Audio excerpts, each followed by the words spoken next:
He returned from his trip, ready to experience the happiest day of his life, his wedding. But while passing through a park, he finds his own mother sleeping on the street, huddled next to the family's longtime housekeeper. What seemed like a misunderstanding reveals itself to be a cruel and premeditated plan that completely transforms his destiny.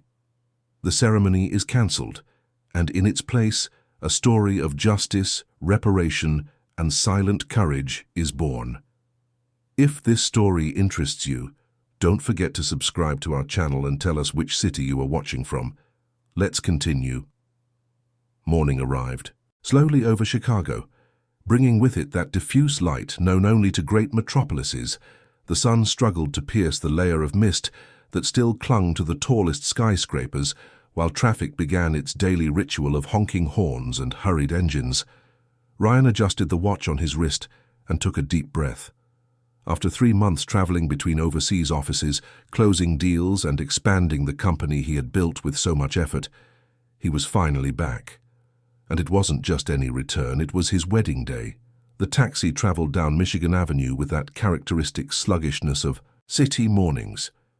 Ryan watched through the window as people walked hurriedly, each lost in their own world, carrying their own worries. He smiled to himself. In a few hours, he would be standing beside Melissa, saying, "I do," in front of friends, family, and colleagues. Everything had been planned down to the smallest detail. The ceremony was set for 5 in the afternoon in one of the most elegant ballrooms on the Gold Coast. Melissa had taken care of every arrangement, every detail of the decoration while he was away. Trust. That was what a solid relationship was based on, he repeated to himself. Melissa had entered his life 2 years ago, bringing with her that vibrant energy of someone who knew exactly what she wanted. She was beautiful, articulate, always impeccable. She worked in digital marketing and had that decisive manner of someone born to lead. Ryan felt lucky. After so many relationships that hadn't worked out, he had finally found someone who seemed to understand his pace, his ambitions, and his absences. She never complained about the long trips. She never questioned his priorities. She always said she trusted him, and he trusted her. His mother, Helen, was 74 years old and had lived with him since his father passed away 5 years ago. She was a reserved woman of few words, but possessed a firm presence. Ryan always insisted she have the best of everything. That was why he had hired Ivy, a middle-aged woman, patient and dedicated, to accompany Helen during the day. Ivy was discreet, efficient, and treated his mother with a genuine affection that gave him peace of mind. With the two of them at home, he could travel without guilt, or so he believed. As the taxi turned onto the street leading to his apartment, Ryan asked the driver to slow down. He wanted to pass through Millennium Park, one of the few green refugees in the middle of that concrete jungle. He used to walk there on weekends before his trips became so frequent. Something about that morning made him want to smell the greenery, hear the birds, and reconnect with the city he loved so much. The driver stopped near the park entrance. Ryan paid the fare, took his small suitcase, and decided to walk the last few blocks home. The air was cool, and he needed those minutes of silence. Before diving into the wedding rush, he crossed the park gates and followed one of the tree-lined paths. There were morning joggers, people walking dogs, and elderly people sitting on benches reading newspapers. Everyday life, simple and honest. That was when he stopped. On a bench in the shadow of a leafy tree, 2 women were sleeping upright, huddled together. They were visibly exhausted, with crumpled clothes and a canvas bag beside them. One of them was barefoot. Ryan felt a tightening in his chest, the kind that comes without warning and grips the throat even before the mind processes what the eyes are seeing. He took a few more steps slowly, as if fearing that what he saw might disappear if he approached too quickly. His heart raced when the image became clear. The older woman, with grey hair tied in a messy bun, was his mother. The other, with her head resting on the older woman's shoulder, was Ivy. The two were sleeping in the open air, protecting themselves from the dawn chill, with only a thin shawl that Ivy had draped over both their shoulders. Ryan dropped his suitcase on the ground and ran. His body reacted, before his mind could organize his thoughts. He knelt before them and gently touched his mother's arm. Helen woke up slowly, confused, her eyes still heavy with sleep. When she recognized him, her expression changed. It wasn't relief. It was shame mixed with sadness. A shame that Ryan never imagined seeing on the face of that dignified woman. "Son," she whispered, her voice hoarse and choked. "Mom, what happened? What are you two doing here?" Ivy woke up too, startled. Upon seeing Ryan, her hands trembled and she lowered her eyes, as if she didn't know where to look. Ryan felt something break inside him. Those two women whom he had left under the safe roof of his home were there, vulnerable, exposed to the indifference of the world. How? Why? "Let's get out of here," he said, controlling his voice so as not to collapse right there. "Let's go, now." He helped the two of them up. Helen stumbled a bit and he held her firmly. Ivy tried to pick up the bag, but Ryan took it from her hands. He hailed a taxi passing on the avenue and settled them into the back seat with care, as if carrying something extremely fragile. He sat in the front and gave the address of a nearby hotel. He didn't want to take them back to the apartment. Not yet. First, he needed to understand. In the hotel room, after the two had showered and changed into clean clothes he had ordered from the front desk, Ryan served coffee and sat before them. The silence was heavy. Helen looked at her own hands, and Ivy couldn't stop wiping away tears that insisted on falling. "Now you're going to tell me everything from the beginning." Helen took a deep breath and began. Her voice was firm but loaded with an old sadness that Ryan realized had not been born that night. She explained that since Melissa had taken on the role of future wife and started frequenting the house more often, small things had changed. Subtle comments about how Ivy organized the furniture, veiled suggestions that Helen should retire to her room earlier so as not to be in the way, small exclusions disguised as kindness. "Last night," Helen continued, "Melissa arrived home late. She was different, nervous. She said the house was hers now, that she was going to live there after the wedding, and that she didn't want either me or Ivy around anymore. She said we were interfering with her plans, that I was too old to understand the modern world and that Ivy was no longer useful." Ryan felt rage growing inside him, but he forced himself to keep listening. "She told us to leave right then at that hour. She said she had changed the locks and that if we tried to come back, she would call the police. Ivy tried to argue, but Melissa wouldn't listen. She threw me out of my house, son. She threw me out of my own home." Helen's voice broke at the end, and Ryan saw something he never thought he would see. His mother, always so strong, always so unshakable, was in tears.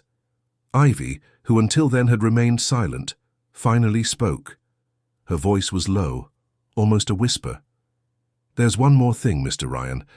I didn't want to say anything because I don't have proof, but now I think I have to." She opened the canvas bag and pulled out several crumpled pieces of paper. They were handwritten notes in a calligraphy Ryan didn't immediately recognize. "I found these notes over the last few days. They were in my room inside my dresser drawer under my pillow. At first I thought it was a joke, but then they became more direct." Ryan took the papers and read. The first said, "Your time here is up." The second, "Watch what you do and what you hear." The third, more recent, "Soon you'll understand you have no place in this house." Ryan's hand trembled as he held the notes. This wasn't an impulsive act. It was calculated. It was cruel. It was premeditated. "Why didn't you tell me?" Ivy shook her head, ashamed. "I didn't want to cause trouble. I thought it was all in my head. And you were so far away, so busy. I didn't want to bother you." Ryan closed his eyes and breathed deeply. Guilt hit him like a punch. He had been so busy building empires, closing contracts, expanding businesses, that he hadn't noticed what was happening inside his own home. He had trusted blindly, and that blind trust had just resulted in the two people he loved most sleeping on a park bench. Helen, still with red eyes, reached out and touched her son's face. "It's not your fault, Ryan. You couldn't have known." But he felt that he should have. He felt he should have seen it. He should have noticed. He should have asked questions. He should have been present. He looked at his watch. It was almost 10 in the morning. In 7 hours he was supposed to be walking into a ballroom to marry the woman who had done this, the woman who had evicted his mother, the woman who had threatened Ivy, the woman who had hidden, behind smiles and promises, a face he never imagined existed. Ryan stood up and walked to the hotel window. Outside, Chicago kept its pace. Cars, people, buildings. Life went on, indifferent to each individual's personal chaos. He knew what he had to do. He knew that the decision he made in that moment would change everything. There was no going back. There was no middle ground. He turned to the two women who were watching him in silence, waiting. There isn't going to be a wedding today. Helen's eyes widened. Son, you don't have to do this because of me. It's not just because of you, Mom. It's for me, too. I almost married someone I don't truly know. And that scares me more than anything else. He took his phone and began to dial. There were many calls to make, many explanations to give, many bridges to burn. But for the first time in months, Ryan felt he was doing the right thing. The morning that was supposed to mark the beginning of a new life had just turned into the end of an illusion, and the beginning of something he didn't yet know how to name, but which tasted of truth, justice, and a new start. As he dialed Melissa's number, Ryan looked once more at his mother and Ivy. They were together, supporting each other, just as they had during the cold night in the park. And it was in that instant that he understood the true meaning of family. It wasn't blood. It wasn't a last name. It was presence. It was care. It was being there when everything falls apart. And he hadn't been there. But now he would be. Forever. The call went to voicemail 3 times before Melissa finally answered. Ryan could hear voices in the background, laughter, the characteristic sound of a ballroom being prepared. She was at the ceremony site, supervising the final details. Her voice came through excited, almost effusive, as if nothing wrong had happened in the last 24 hours. Babe, are you here? I'm at the hall and it's looking beautiful. The flower arrangements turned out exactly as I imagined. You won't believe it when you see it. Where are you? Are you home yet? Ryan gripped the phone tightly. Every cheerful word that came out of her mouth felt like an affront. How could she pretend so well? How did she maintain that carefree tone after throwing 2 women out? Go of the house in the middle of the night. Melissa, we need to talk. Now. She laughed, in that light way he had always found charming, and that now sounded fake, rehearsed. Talk. Babe, we're getting married in a few hours. Save the serious talks for after the honeymoon. Now is just for enjoying, relaxing. Ryan took a deep breath, trying to maintain control. Where is my mother? The silence that followed was different. It wasn't the comfortable silence of someone who is busy. It was the silence of someone caught by surprise. Melissa took a few seconds to respond, and when she did, her voice had changed. It was lower, more cautious. Your mother? She must be home. Why? She isn't. And you know that very well. Another silence. Longer this time. Ryan could almost hear her thoughts reorganizing, building a defense, preparing a narrative. Ryan, I don't know what you're talking about. If your mother left the house, she didn't tell me. Maybe she went for a walk, I don't know. He closed his eyes. The lie was blatant, almost offensive. Melissa, you kicked her and Ivy out of the house last night. You changed the locks. You told them both to leave, and now I found them sleeping on a park bench. So stop pretending you don't know anything. Her breathing became faster on the other end of the line. Ryan could feel the panic starting to set in, but when she spoke again, it wasn't regret that came through in her voice. It was defensiveness, justification, even anger. Listen here, Ryan. I did what had to be done. That situation was unsustainable. Your mother didn't respect me. Ivy was always looking at me sideways. I was going to live in that house. It was going to be my house too, and I wasn't going to accept being treated like an intruder. I warned you several times, but you were always traveling, always too busy to listen to me. Ryan felt anger rising like a hot wave through his chest. You didn't warn me about anything. You never said a word about this. I tried, but you were never available, and I wasn't going to wait forever. So I took action. Period. He shook his head, incredulous. There was no regret, no guilt, only justifications and a desperate attempt to flip the narrative in her favor. The wedding is cancelled, Melissa. She laughed. It was a short, nervous laugh, almost hysterical. Cancelled? Ryan, are you crazy? There are 200 people confirmed. There's food contracted, music, decoration, everything ready. You can't cancel a wedding on the day of. That's ridiculous. I can. And I am cancelling it. I am not marrying someone who treats my mother this way, who threatens an employee, who acts behind my back with such coldness. Her voice changed again. It became shrill, desperate. Ryan, you're exaggerating. Your mother is manipulating you. She never accepted me, always treated me like I wasn't good. Enough. And now she's using this to pull us apart. Don't let her do this to us, please. Ryan hung up the phone. There was nothing more to be said. He blocked her number and began making the necessary calls. First the venue, then the caterer, the photographer, the music. Each call was embarrassing, each explanation incomplete. But he didn't owe anyone an explanation. He simply informed them that the event was cancelled and that he would be in touch later to resolve financial matters. While he made the calls, Helen and Ivy remained seated in silence on the sofa in the hotel room. They said nothing, but Ryan felt the weight of their gaze upon him. When he finally finished, he put his phone away and turned to face them. It's done. It's over. Helen stood up slowly and walked to her son. She placed her hands on his face, as she used to do when Ryan was a child and came home from school with a problem. Are you sure about this, my son? I am, Mom. Absolutely. She nodded and hugged him.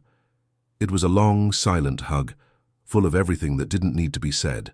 When they pulled apart, Ryan saw that Ivy was crying, but these were different tears now. They weren't of fear or shame. They were of relief. Mr. Ryan, I don't even know what to say. Thank you. He shook his head. I'm the one who should apologize. For not seeing it sooner. For not being here, for letting you two go through this.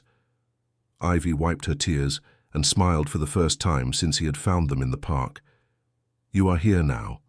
That's what matters. Ryan asked them to rest while he went out to resolve some issues. He needed to go to the apartment, reclaim his things, and ensure Melissa left as quickly as possible. On the way, he called his lawyer, a serious and competent man named Arthur Harrison, who had served his family for years. Arthur, I need your help. It's urgent. After hearing the full account, the lawyer sighed on the other end of the line. Ryan, this is serious. Evicting someone from their home without notice, especially an elderly person, constitutes several legal issues. Is the property in your name?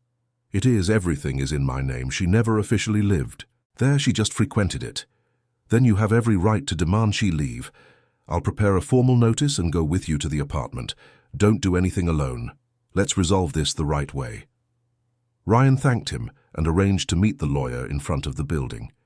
When he arrived, Arthur was already there, with a folder of documents under his arm and that serious posture of someone who knows exactly what they are doing. Let's go. Stay calm. Let me lead the conversation and don't get into a direct confrontation with her. Anything she says, you document mentally. You can even record it if you think it's necessary. The two went up to the apartment. Ryan used his key, but when he tried to open the door, he realized the lock had indeed been changed. He rang the bell. No one answered. He rang again. Silence. He knocked on the door harder. Melissa, I know you're in there. Open the door. I'm here with my lawyer. Pretending you're not there won't help. After a few minutes, they heard footsteps and the door opened. Melissa looked different. Her hair was tied up haphazardly. Her makeup was smeared. Her eyes were red. She looked at Ryan and then at Arthur, and something in her face hardened. What is he doing here? Arthur took a step forward, polite but firm. Good afternoon, Ms. Melissa. My name is Arthur Harrison, Mr. Ryan's attorney. I am here to ensure that the situation is resolved legally and respectfully. Mr. Ryan would like to enter his own apartment. Please allow us entry. Melissa crossed her arms, blocking the way. I live here. I have rights. Arthur opened the folder and pulled out a copy of the property deed. According to official documents, this apartment is registered exclusively in the name of Ryan Harrison Miller. You were never included as an official resident, nor do you appear in any cohabitation agreement. Therefore, legally, you have no right to prevent the owner's entry. Melissa looked at Ryan with an expression that mixed anger, despair, and something that could be hurt. "So this is how you're going to do it? Kick me out, after everything we lived through?" Ryan took a deep breath. "You kicked my mother out, Melissa, in the middle of the night, without warning, without mercy, without a justification that makes sense. Now, you're receiving the same treatment you gave her. The difference is that I am doing this with a lawyer present, with documentation, with respect for the law. You didn't even give her that." Melissa's eyes filled with tears, but Ryan felt no pity. He knew those tears were more of frustration than regret.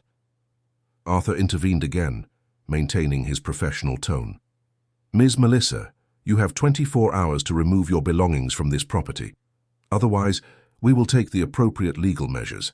Here is the formal notice. Please sign for receipt." He held out a paper. Melissa looked at the document, as if it were something repulsive, but she took the pen and signed with a localized scrawl. "You're going to regret this." She went back into the apartment and slammed the door.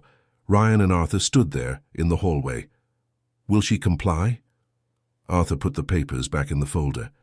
"If she doesn't, we'll file an eviction suit, but generally, when a person realizes they have no legal basis, they end up yielding. Let's wait.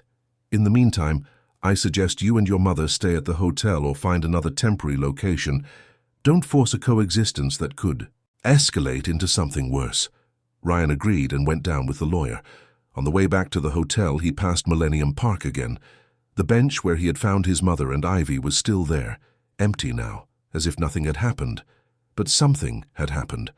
Something big, definitive, irreversible. He stopped for a moment and looked at that bench.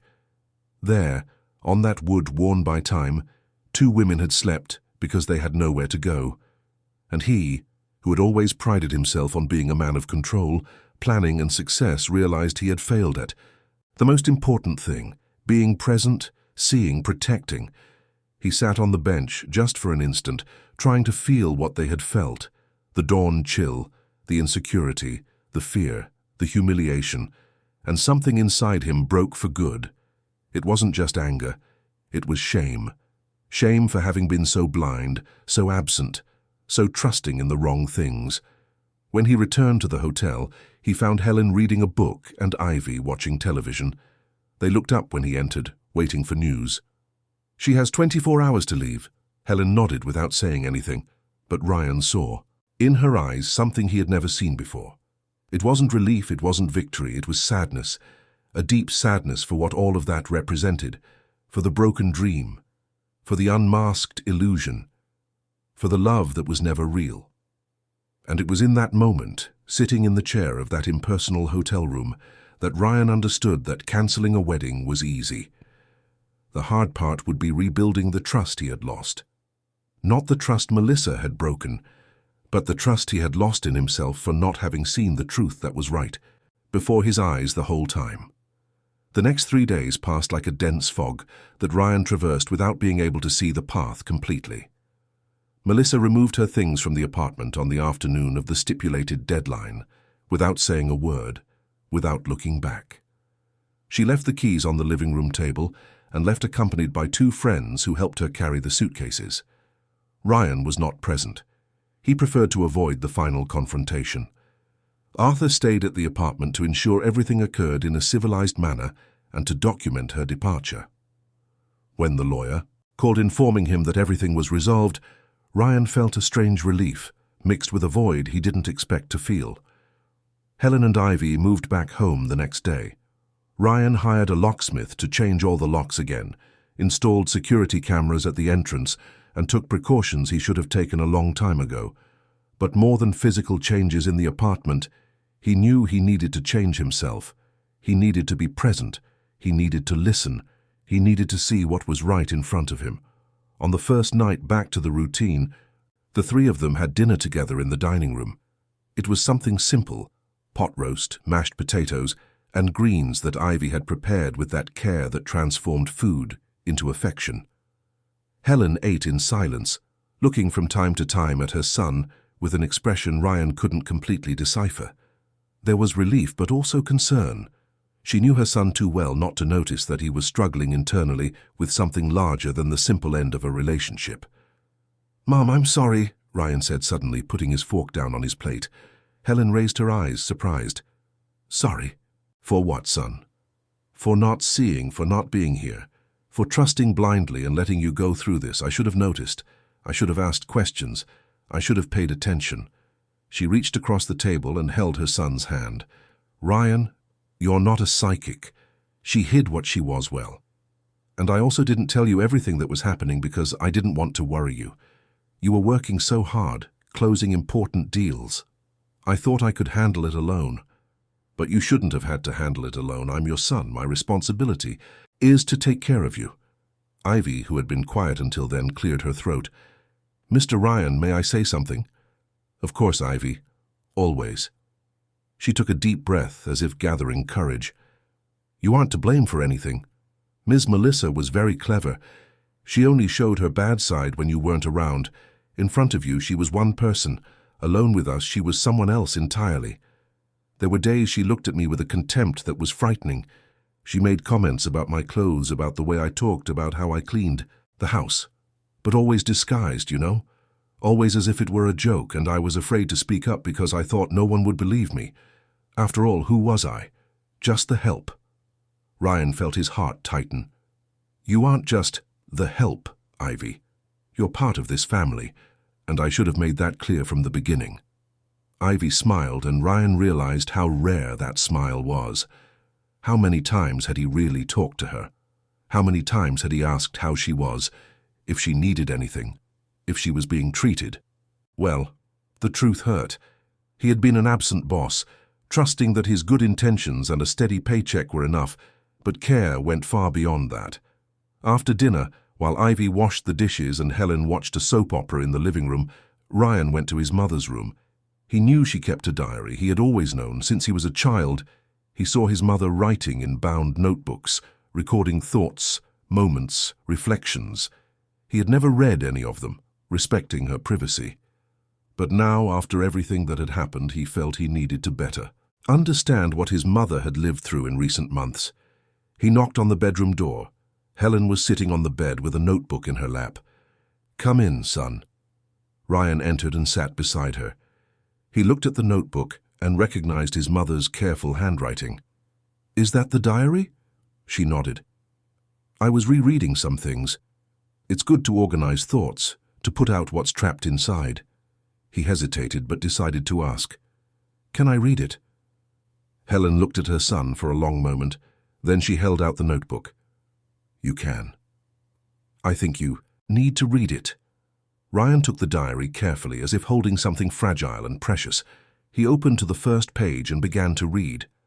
The initial entries were simple, everyday things. Descriptions of the day, the weather, small events. But as he advanced through the pages, the tone changed. Reports of uncomfortable situations began to appear. Comments Melissa made about Helen's age, about her old-fashioned way of seeing things, about how she should adapt to new times. Small exclusions. Dinners where Melissa suggested Helen eat earlier alone because they wanted to have a moment to themselves. Decisions about the house decoration being made without consulting her. The growing feeling that she was redundant in her own home. Ryan felt his throat tighten with every page. How had he not noticed? How had he let that happen right under his nose? He reached a specific page, dated 3 weeks ago, a few days before he returned from the trip. "Today, Melissa told me that when they got married, I should consider moving into an assisted living facility. She said it would be better for me, that I'd have company from people my age, activities, specialized care. She said it wasn't fair for me to be alone at home while they worked. But I'm not alone. I have Ivy. I have my books, my routine. This is my home. I don't want to leave." But I didn't have the courage to tell her that. I just smiled and said I'd think about it. I'm afraid. Afraid of losing my home. Afraid of being a burden. Afraid that my son will choose her over me, and I couldn't blame him. After all, he deserves to be happy, even if my happiness is the price. Ryan closed the diary. His hands were shaking. Tears began to run down his face without him being able to control them. Helen put her hand on her son's back and let him cry. She said nothing. She just stayed there, present, offering the silent comfort that only a mother knows how to give. When Ryan finally managed to speak, his voice was hoarse. "Mom, I would never have chosen her over you. Never. Do you believe that?" Helen nodded. "I know, son. Deep down, I always knew. But fear is irrational. It doesn't follow logic, it just consumes. I promise that this will never happen again. You will never feel like a burden again. You will never be afraid of losing your home again, because your home is wherever I am. It always was, and always will be." She hugged her son, and the two stayed like that for a long time, in silence, healing wounds that went far beyond the situation with Melissa. They were old wounds, of absences, of unspoken words, of affection assumed but not demonstrated. In the days that followed, Ryan began to rebuild his routine. Not just the physical routine, but the emotional one. He started having lunch at home whenever possible. He started having dinner with Helen and Ivy every night. He created the habit of asking how their day had been, really listening to the answers, and participating in the conversations. Small changes that, added up, completely transformed the atmosphere of the house. Ivy, initially shy and still frightened by the whole situation, began to open up more. She talked about her life, about the two sons she had raised alone who were now adults, about her dreams of one day having her own little house, about the pride she felt in having managed to give her boys an education despite all the difficulties. Ryan listened with attention and a growing admiration. How many stories of strength and overcoming went unnoticed every day? How many people worked tirelessly, carrying whole worlds on their backs, without anyone really seeing them? "Mr. Ryan, can I ask you a question?" "Of course, Ivy. Are you okay? Truly?" Ryan thought for a moment before answering. "I am rebuilding myself. I won't lie. It hurts. It hurts to realize that I invested 2 years in something that wasn't real. It hurts to know I was so blind. But at the same time, I feel relieved. I discovered the truth before making an irreversible mistake, and I discovered things about myself that I needed to see a long time ago." Ivy nodded understandingly. "You're a good man, Mr. Ryan. You were just lost, but now you're finding your way back." Those simple words touched Ryan in a way he didn't expect. He was finding his way back. Back to what? To who he really was, before getting lost in ambitions, business, and the rush that had distanced him from what really mattered. A week after the cancellation of the wedding, Ryan was at the office, when he received an unexpected call. It was Samantha, Melissa's cousin, someone he had met a few times at family gatherings. "Ryan, I need to talk to you. It's about Melissa." He sighed. He didn't want to talk about Melissa anymore. He wanted to move on, leave that behind. "Samantha, with all due respect, I don't think it's a good idea." "I know, I understand. But there are things you need to know, things Melissa is doing. She's spreading lies about what happened. She's saying you kicked her out of the house because your mother is controlling and manipulative. She's saying you're unstable, that you acted on impulse, that you're going to regret it. She's trying to play the victim on social media, and it's working. There are people who believe her." Ryan closed his eyes. Of course. Melissa wouldn't accept defeat in silence. She needed to control the narrative. She needed to save her image. "And what do you want me to do, Samantha?" Her voice became firmer. "I want you to tell the truth. Don't let her manipulate everyone. I know my cousin. I know how she works. And I know that what she's doing is wrong. You have proof. You have witnesses. You have the real story. Don't let her turn you into the villain of this story." Ryan thought for a moment. Part of him just wanted to leave it all behind, not enter this war of narratives. But another part knew Samantha was right. Silence could be interpreted as guilt, and he had nothing to be ashamed of. "Thank you for letting me know, Samantha. I'll think about what to do." When he hung up, Ryan stood looking out the office window, watching the city below. Chicago followed its frantic pace, indifferent to anyone's personal dramas. He knew he needed to make a decision. Confront Melissa publicly or let time show the truth. Respond to the accusations or maintain the dignity of silence. There was no easy answer. But one thing he knew for sure: no matter what Melissa said, no matter how many people believed her version, he knew the truth, and the two people who mattered most, his mother and Ivy, also knew. And that, in the end, was all that really mattered. Ryan's decision on how to handle Melissa's lies came in an unexpected way. 2 days after Samantha's call, he was having coffee with Arthur at a bakery near the office when the lawyer mentioned something that changed his perspective. "Ryan, have you thought about formalizing everything that happened, documenting it officially? I'm not talking about suing Melissa, necessarily, but registering the facts, having everything in writing, filed in case it's needed in the future." Ryan stirred the sugar in his coffee, thoughtful. "Why would I do that?" Arthur leaned over the table, lowering his voice a bit. "Because people like her rarely stop at the first attempt. If she's spreading lies now, imagine what she could do in a few months or years. Having the correct documentation with statements, proof, dates protects you. It protects your mother. It protects Ivy. It's a safety net." Ryan nodded slowly. It made sense. It wasn't about revenge or public exposure. It was about protection. It was about ensuring the truth was documented should it be necessary to use it. "What do I need to do?" "We'll put together a complete dossier. Statements from your mother, from Ivy, copies of the diary, photos of the threatening notes, records of the lock changes, everything. We'll file it all with a notary, with dates and times. That way, if she escalates the situation, you have a way to defend yourself with facts, not just words." In the following weeks, Ryan worked on it. He sat with Helen, who recounted everything she had lived through in the last few months, with dates and details that her memory still held vividly. Ivy also gave her statement, nervous at first, but becoming firmer as she spoke.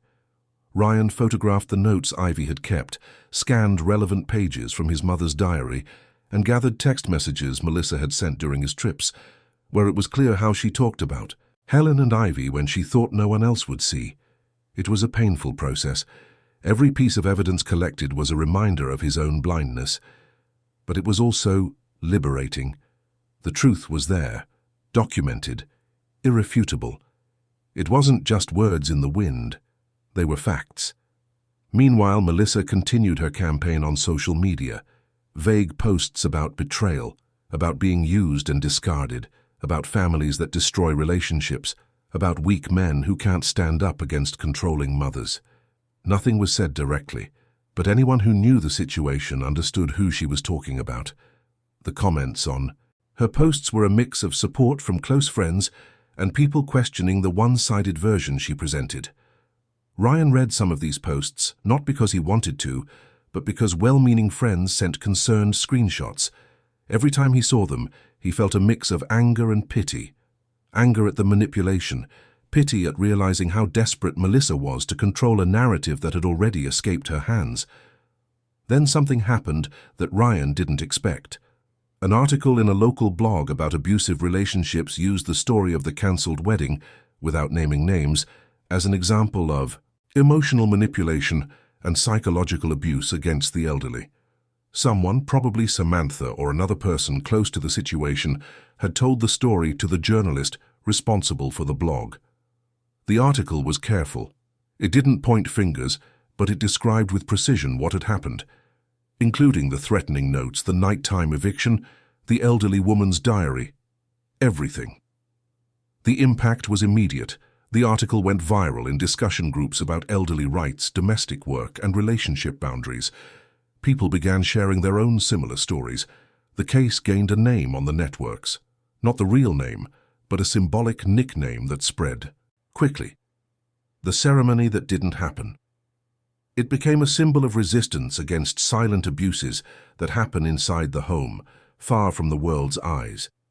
Ryan discovered the article when his phone started receiving dozens of messages. Colleagues, distant friends, even clients, all asking if it was about him. He read the article with a racing heart. There were no names, no direct accusations, but it was all there. His story, exposed to the world in a way he never intended. He immediately called Arthur. "Did you see it?" "I did. And before you worry, I checked. There's nothing illegal." "There. No name was cited, no defamation was committed. It's just a story based on real facts, but presented in a general way. Ryan breathed deeply. And now? Now you decide if you want to speak out or let the story speak for itself. My suggestion? Silence. You already have everything documented. You have the proof. You have the witnesses. You don't need to enter this public war. Let the truth work on its own. Ryan followed the advice. He did not speak out publicly. He neither confirmed nor denied that the story was about him. He simply continued his life, focusing on what really mattered. His mother, Ivy, his work, his personal reconstruction. But Melissa did not have the same restraint. When she realized people were connecting the dots, she made a long, emotional post, defending herself against the implicit accusations. She denied kicking anyone out of the house. She said she had been misinterpreted, that she only suggested changes she thought would be better for everyone. She said it was she who had been kicked out, humiliated, abandoned on the day of her own wedding. But something had changed. People were no longer believing blindly. Comments began to appear, asking for the other side of the story, asking about the evidence, questioning inconsistencies in her narrative. The tide had turned, and Melissa was losing the control she had fought so hard to maintain. Ryan followed everything from a distance, with a strange sense of justice being done without him needing to lift a finger. The truth, as Arthur had said, was working on its own. One afternoon, almost a month after the cancelled wedding, Ryan arrived home and found Helen and Ivy in the kitchen, laughing at something on the television. The sound of the laughter made him stop at the door, just watching. When was the last time he had heard the two of them laughing like that? When was the last time his house had felt like a real home, full of life, affection, and lightness? He entered the kitchen, and the two looked at him, still smiling. "What's so funny?" Helen wiped tears from laughing so hard. "Oh, son, it's a scene from this soap opera. The villain fell into her own trap, and now she's trying to play the victim, but no one is believing her." Ryan smiled. The irony was not lost on him. Life imitates art, doesn't it? The three of them laughed together, and Ryan felt something settle inside him. That was healing. Not the instant and miraculous healing, but the slow and true healing that comes from time, presence, and daily care. That night, after dinner, Ryan talked seriously with Ivy about something he had been thinking about for days. "Ivy, I want to formalize your situation here. I want you to have all labor rights guaranteed, paid vacation, a bonus, insurance, everything. And I want to increase your salary. You deserve much more than I've been giving you." Ivy turned, red, clearly moved. "Mr. Ryan, you don't have to." "Yes, I do. And more than that, I want you to know that you have a place here whenever you need it. It's not just a job, Ivy. You're part of this family, and family is what we take care of, value, and protect." Tears ran down Ivy's face, but they were tears of joy, of recognition, of dignity finally restored. "Thank you, Mr. Ryan. You don't know how much this means to me." He knew. Or at least he was beginning to understand. Because it wasn't just about money or rights. It was about being seen. It was about having your humanity recognized. It was about knowing that you matter, that your presence makes a difference, that you are not invisible. In the following days, Ryan put everything on paper. He formalized Ivy's contract, adjusted the salary, and guaranteed all benefits. He also created an emergency fund for her in case she needed help with any unexpected expenses. And most importantly, he created a routine of regular conversations where Ivy could speak openly about anything that bothered her, any situation she found unfair, any change she would like to see. He did the same with Helen. He instituted a weekly breakfast, just the two of them, where they talked about everything, about the past, about the present, about dreams and fears, about regrets and hopes. Gradually, Ryan was getting to know his mother in a way he had never known her before. Not just as a mother, but as a person, with her own story, her own pains, her own victories. A month and a half after the cancellation, Ryan was in a business meeting when he received a message from Samantha. "Thought you should know. Melissa deleted all her social media. She's completely disappeared from the internet. I heard she accepted a job in another city and is moving. Ryan read the message and felt a mix of relief and sadness. Relief because it had finally come to an end. Sadness for the waste that all of that represented. For the time lost, for the opportunities for change ignored, for the pride that prevented Melissa from simply acknowledging the mistake and trying to fix it. He replied to Samantha with a simple message. I hope she finds peace and learns from all this. And it was true. Ryan held no grudge. He wished no ill on Melissa. He just wanted her to learn, grow, and become a better person. Everyone deserved that chance. That night at home, while watching television with Helen and Ivy, Ryan realized something fundamental. He had lost a bride, but he had gained something much more valuable. He had gained awareness. He had gained presence. He had gained the ability to see and value what really mattered, and most importantly, he had gained back himself, the Ryan who existed before getting lost in unmeasured ambitions, in senseless rushing, in the search for external validation. He looked at his mother, who was knitting intently, and at Ivy, who was laughing at a comic scene on the screen. And he thought that maybe, just maybe, that cold night in the park, that moment of pain and revelation, had been the greatest gift life could have given him. Because it took losing everything he thought was important to discover what really had value. And now that he knew, he would never forget. 3 months had passed since that morning in Millennium Park, and Chicago continued its relentless routine, the same traffic jams, the same horns, the same haste that defined the soul of the city. But inside Ryan's apartment, everything had changed in a way he could never have predicted. It wasn't just Melissa's physical absence, nor his more constant presence within those walls. It was something much deeper, almost imperceptible at first, but which grew every day like a plant that finally receives light after years in the shade.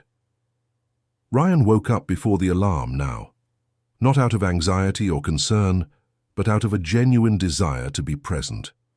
He went down to the kitchen at 6:30 in the morning and found Helen already awake, preparing coffee, setting the table, listening to the radio at a low volume.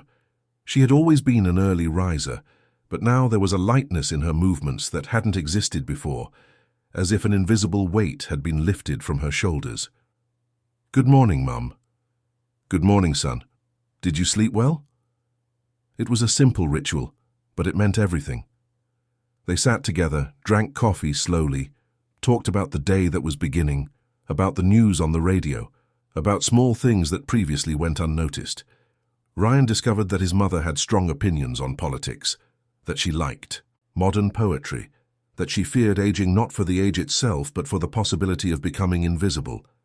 And each discovery was a painful revelation of how much time he had lost, how many conversations he had failed to have, how much life he had let pass while running after achievements that now seemed empty. Ivy had also changed, not in essence because she had always been that kind and dedicated person, but in her posture, in the way she occupied the space, in the courage to express opinions. She was no longer the discreet shadow who cleaned and cooked, in silence. She participated in conversations, suggested plans for the weekend, complained when something bothered her. She had a voice, and Ryan realized that giving a voice to someone was one of the most powerful gestures that exists, because it means recognizing their full humanity. One Saturday morning, while the three of them were having breakfast together, Ryan made an announcement he had been planning for weeks. "I want to do a renovation on the apartment. Small, but significant." Helen and Ivy exchanged curious looks. "Mum, that guest room we never use. I want to transform it into a space just for you. A private library with comfortable armchairs, a desk for you to write at, shelves for your books, a place where you can read, think, have your friends over for tea. A refuge that is completely yours." Helen was silent for a moment, her eyes tearing up. "Son, that isn't necessary." "Yes, it is. You deserve to have a space that is your territory, where you are in charge, where you decide everything. And Ivy, I want to renovate your room too. Expand the space, add a private bathroom, create a small sitting area where your sons can stay. When they come to visit you, I want you to feel truly at home, not just like someone who works here." Ivy put her hands to her face. trying to contain the tears already flowing. "Mr. Ryan, I don't deserve all this." Ryan stood up and approached her, kneeling beside her chair. "You deserve this and much more, Ivy. You deserve dignity, comfort, recognition. You aren't just an employee. You are family. And it's time I show that in a concrete way, not just with words." In the following days, Ryan dove into the renovation project with a dedication that surprised even Arthur, his lawyer, who had also become a close friend during all that turbulence. He hired an architect specializing in residential interior design, a woman named Vanessa, who had a sensitive eye for transforming spaces into emotional refuges. Vanessa spent an entire afternoon talking with Helen and Ivy, asking questions that went far beyond colors and furniture. She wanted to understand who they were, what made them happy, what their secret dreams were, how they imagined a perfect space. And then she created projects that were portraits of their personalities. For Helen, an intimate library with tones of green and dark wood, soft lighting, a reading chair strategically positioned near the window. For Ivy, a large room with light and cheerful colors, plenty of storage space, a modern bathroom, and a small sitting room decorated with photographs of her family. The renovation took 6 weeks. During that time, the apartment became a controlled construction site with workers coming and going, the sound of drills and hammers, the smell of paint and varnish. But no one complained. There was an expectation in the air, a feeling that something important was being built, something that went far beyond walls and furniture. Ryan followed every stage of the work with attention. He wanted everything to be perfect, not out of empty perfectionism, but because every detail represented respect, care, and materialized love. He personally chose the color of the walls for Ivy's room, a soft shade of blue she had mentioned liking. He helped install the shelves in Helen's library, making sure they were at the right height so she wouldn't have to strain to reach the books. Every small gesture was a form of redemption, of showing through concrete actions that he had changed, that he was present, that he saw them. On the day the renovation was completed, Ryan organized a small ribbon-cutting ceremony, just for the three of them. He prepared a special dinner, lit candles, put on soft music, and then he invited Helen and Ivy to see their new spaces. Helen's reaction was silent but deeply emotional. She entered the library that was now hers, ran her fingers over the spines of the books already organized on the shelves, sat in the reading chair positioned near the window, and looked around with eyes shining with contained tears. "It's perfect, son. It's exactly as I dreamed." Ryan knelt beside her chair. "This space is yours. Completely yours. Here you are in charge. You decide. You are queen, and no one, ever again, is going to take that from you." Ivy, in turn, couldn't contain her tears when she saw her new room. She walked slowly, touching every piece of furniture, opening and closing the doors of the private bathroom, sitting on the new bed, looking at the small sofa in the sitting room where her sons could sit when they came to visit.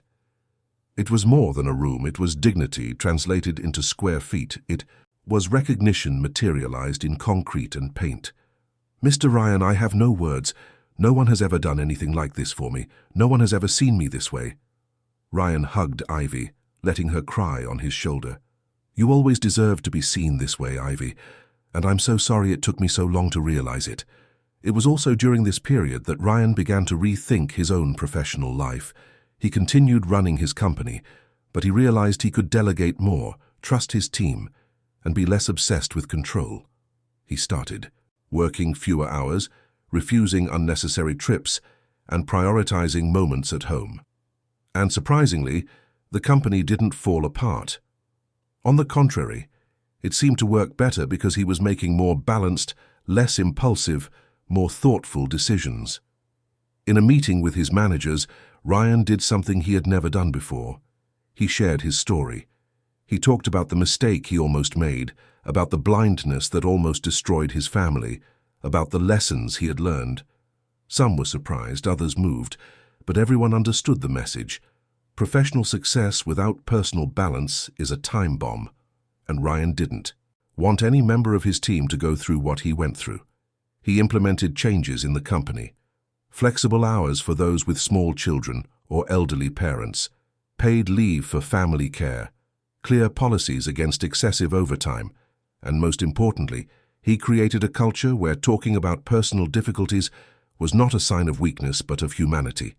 Productivity didn't fall.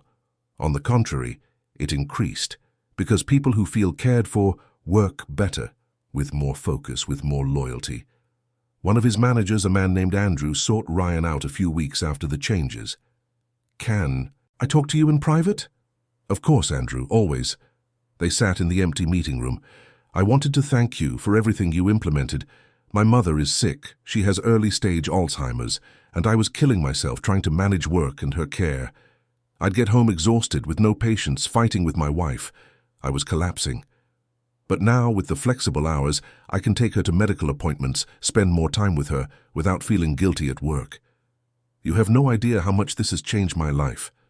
Ryan put his hand on Andrew's shoulder. "I do imagine, because I went through something similar, and I learned that taking care of the people we love isn't a luxury. It's a necessity.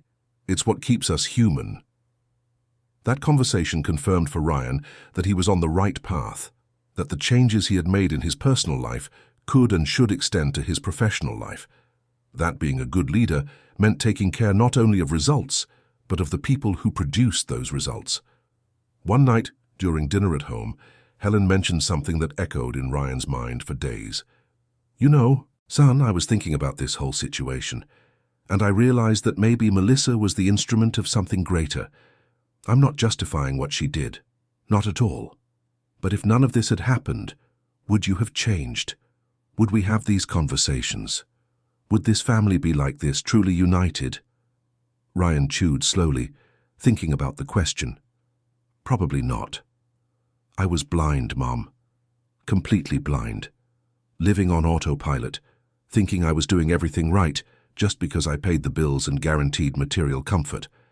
But I was neglecting the essential: presence, attention, true affection." Ivy, who usually stayed quiet during deeper conversations, decided to participate. "Mr. Ryan, can I say something I've been thinking?" "Of course, Ivy, always." "I think many families live the way you lived before, people living in the same house, but not truly living together. Each in their own world, no one truly connecting. And sometimes it takes a big crisis for us to wake up. Ms. Melissa caused a storm, but after the storm came clarity. The truth came." Ivy's words had a simple but profound wisdom.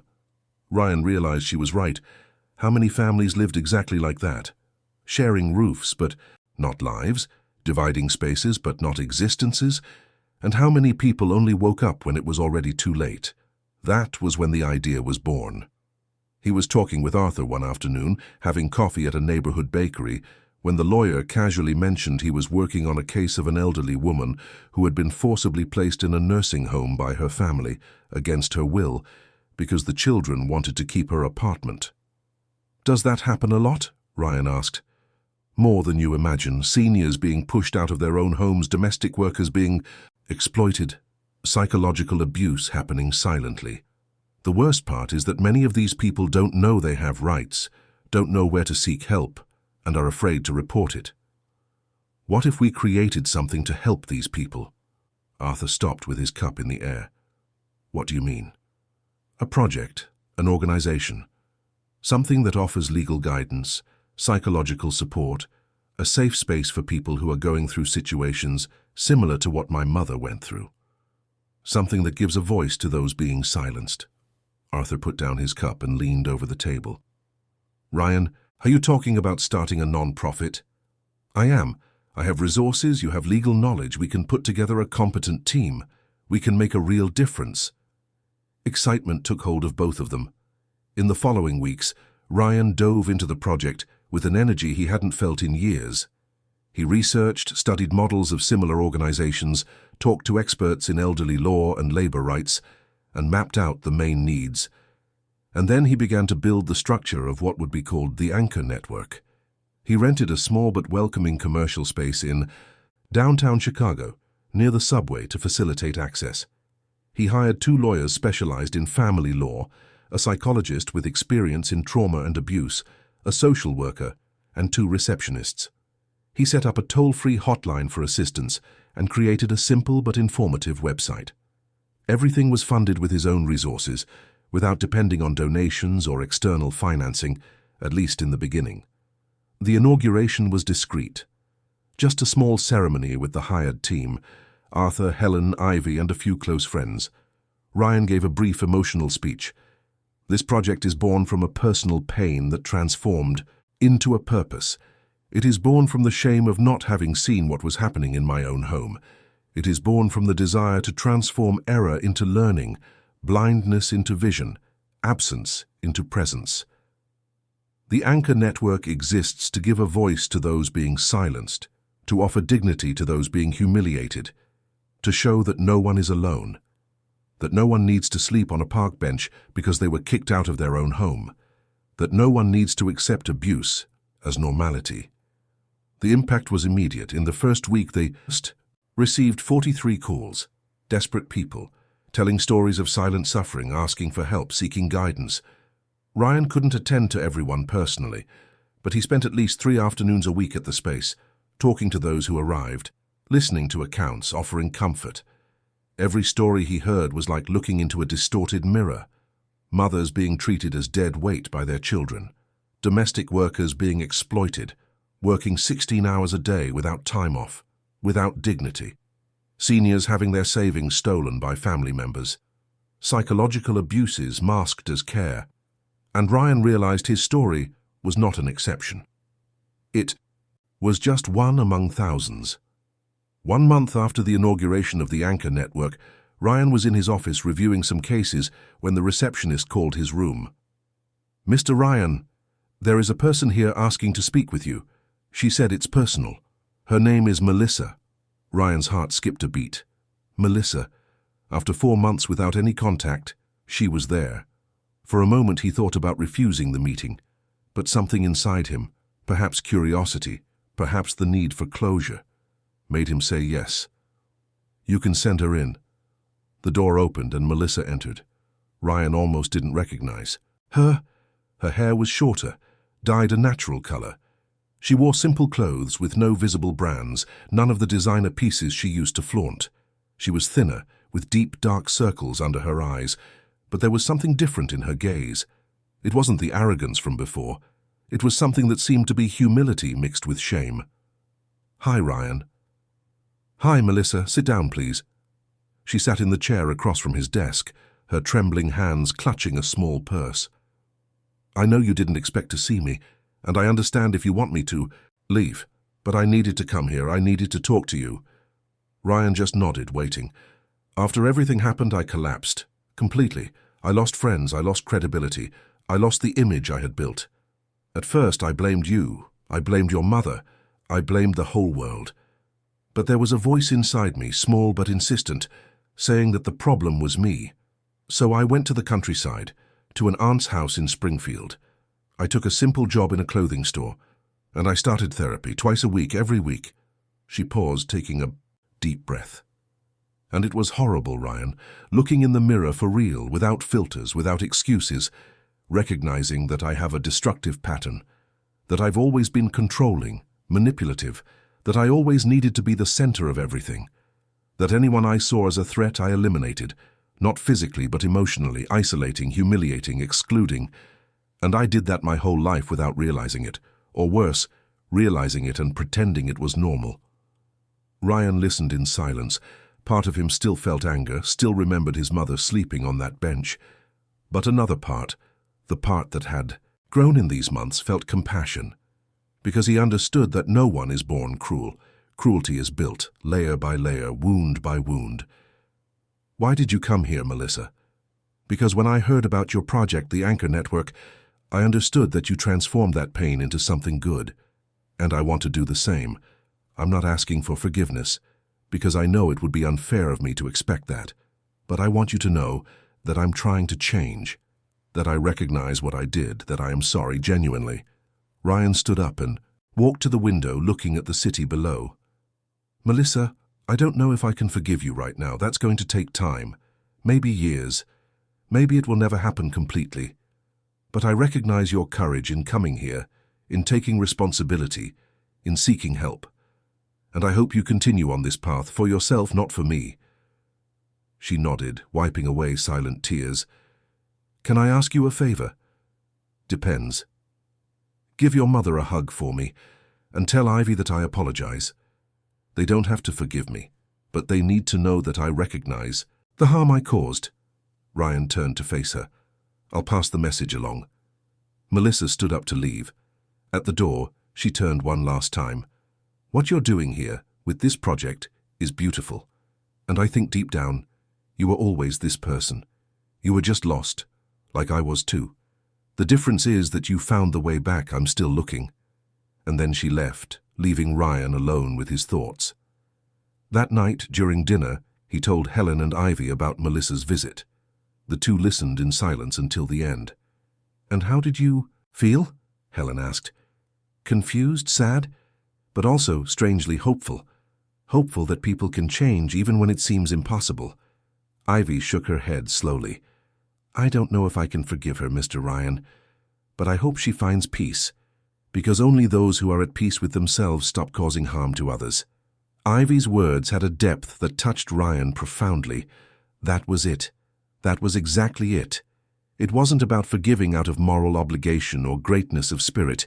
It was about recognizing that hurting people hurt people, and that the only way to break that cycle was by healing the wounds. The following months were a time of intense growth. The Anchor network gained visibility in the local media.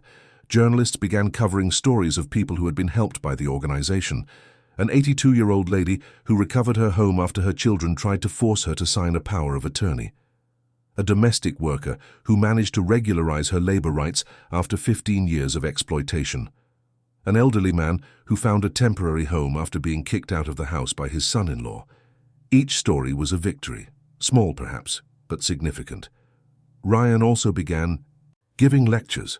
Schools, companies, NGOs, everyone wanted to hear about family awareness, presence, care for the elderly, and the valuation of domestic workers.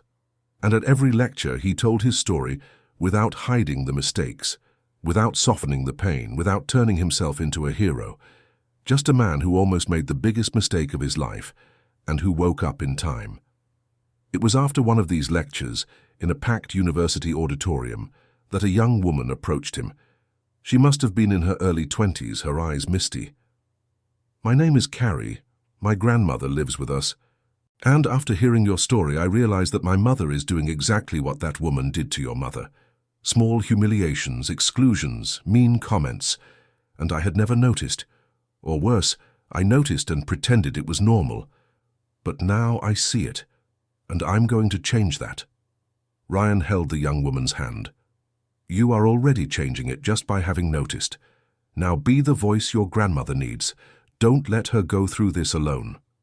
The gratitude in Carrie's gaze was all Ryan needed to know he was on the right path. 1 year after that, morning in Millennium Park, Ryan organized a small event at the Anchor network.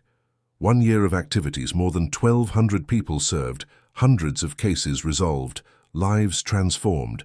He invited everyone who had been helped by the organization, and the space was packed.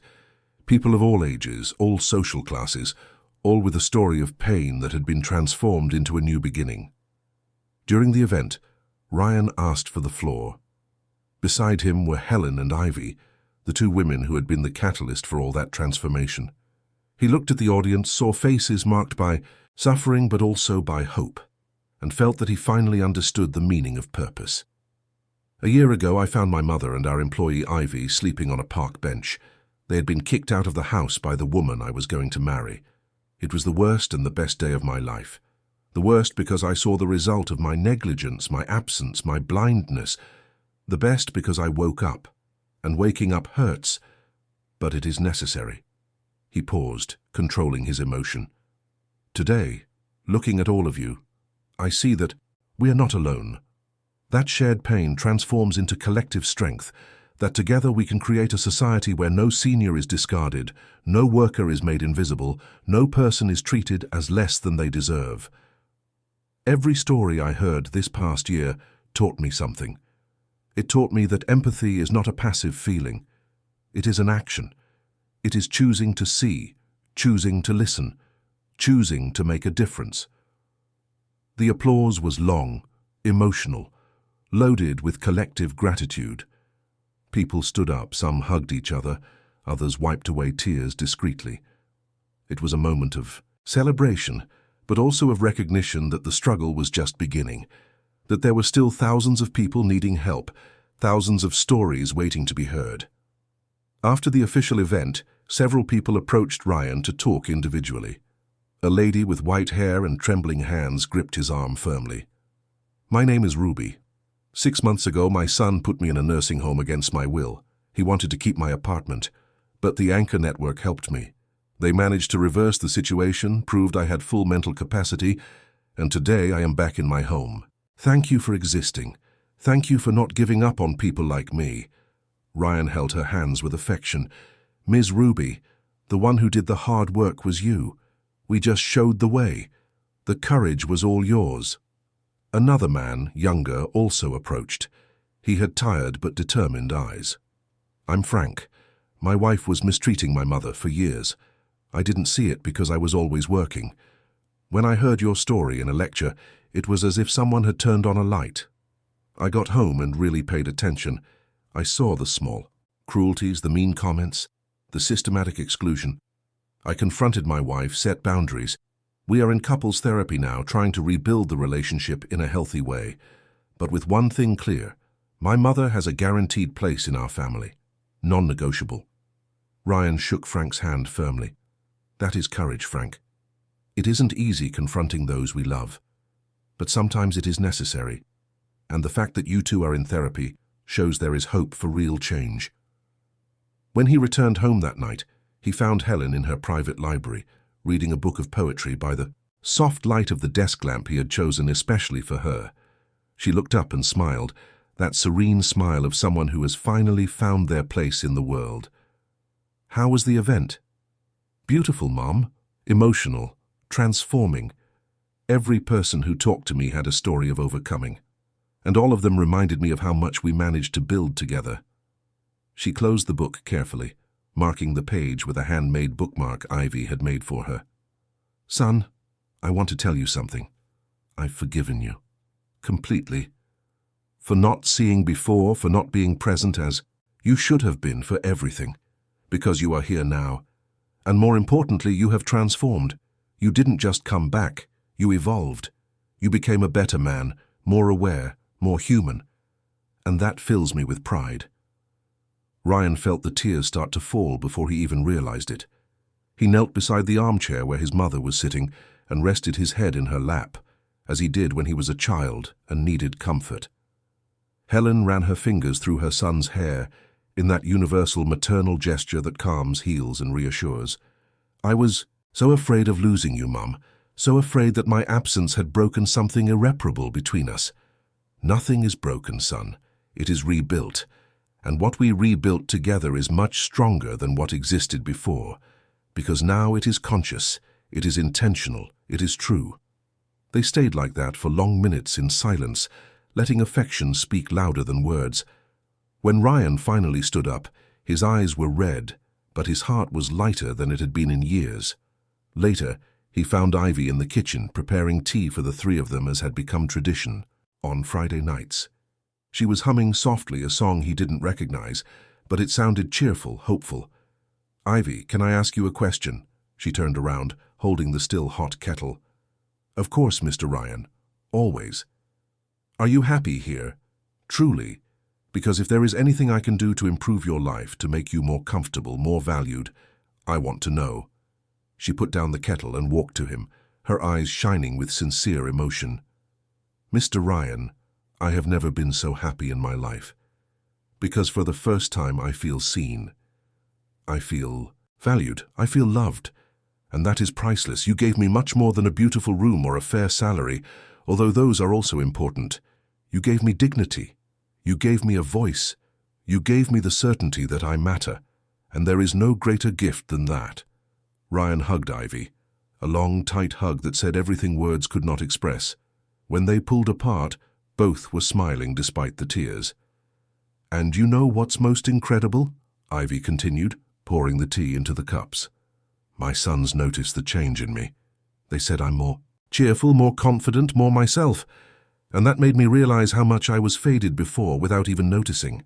We get used to so little that when we receive a minimum of dignity, it seems like a miracle. Those words echoed in Ryan as the three of them sat in the living room to have tea together. Used to so little that the minimum seems like a miracle. How many people lived like that? How many Ivies in the world accepted crumbs of respect because they never knew what it was to be truly valued? How many Helens felt invisible in their own homes because no one took the trouble to really see them? Those words were worth more than any $1 million contract Ryan had ever closed.